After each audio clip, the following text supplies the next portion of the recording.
ഇങ്ങനൊരു മാൽദീവ്സിനെ കുറിച്ച് നിങ്ങൾക്കറിയോ? നമ്മളൊക്കെ കണ്ടിട്ടുള്ള അല്ലെങ്കിൽ കേട്ടിട്ടുള്ള മാൽദീവ്സ് എന്ന് പറയുന്നത് ഇന്ത്യൻ ഓഷ്യനിൽ ലയിച്ചെടുക്കുന്ന ഒരുപാട് റിസോർട്ടുകളാൽ സമ്പന്നമായ മാൽദീവ്സ് ആണല്ലേ. അതിൻ്റെ ഭംഗിയും ഒക്കെ നമ്മൾ ഒരുപാട് ആസ്വദിച്ചതാണ്. എന്നാൽ ഇതും മാൽദീവ്സ് തന്നെയാണ് കേട്ടോ. ശരിക്കും ഇത് എനിക്കും ഒരു അത്ഭുതമായിരുന്നു, നിങ്ങളെപ്പോലെ തന്നെ.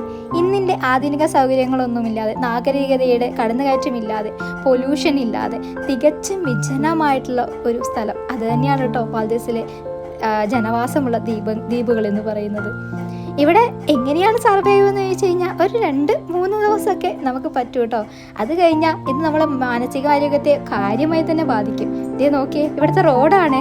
ഇങ്ങനെയൊരു റോഡ് കുറേ വർഷങ്ങൾക്ക് മുമ്പാണ് ഞാൻ കണ്ടിട്ടുള്ളത്. അത് ഞാൻ എൻ്റെ കുഞ്ഞിൽ നമ്മുടെ നാട്ടിൻപുറങ്ങളിൽ. ഇന്നിങ്ങനെയുള്ള റോഡുകൾ നമ്മുടെ നാട്ടിലുണ്ടോയെന്ന് ചോദിച്ചു കഴിഞ്ഞാൽ ചാൻസേ ഇല്ല അല്ലേ.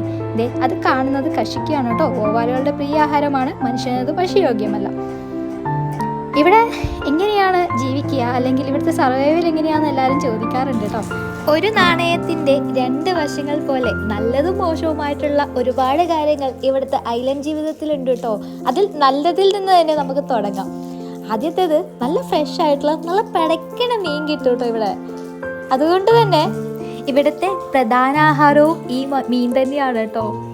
പിന്നെ രണ്ടാമത്തത് നല്ല ഫ്രഷ് എയർ ആണ്. പൊല്യൂഷനൊന്നും ഇല്ലാതെ നല്ല രീതിയിൽ നമുക്കത് ശ്വസിക്കാൻ പറ്റും. അലർജി ഉള്ള ഒരാളായിരുന്നു കേട്ടോ ഞാനും ഉണ്ണിയും. ഇവിടെ വന്നപ്പോൾ ഞങ്ങളുടെ അലർജി കംപ്ലീറ്റ്ലി പോയെന്ന് വേണമെങ്കിൽ പറയാം. അത്രയും പ്യുവറാണ് ഇവിടുത്തെ എയർ. പിന്നെ ശാന്തവും സമാധാനപരവുമായിട്ടുള്ള ഒരു ജീവിതം അതും കൂടി ഇവിടെ നമുക്ക് കിട്ടും കേട്ടോ. പിന്നെ ഇനി നെഗറ്റീവിലോട്ട് പോവുകയാണെങ്കിൽ നമുക്കിപ്പോൾ പറയാൻ സമയമില്ല, വേറൊരു വീഡിയോയിൽ സംസാരിക്കാം. Until the next video, it's me Vidya signing off.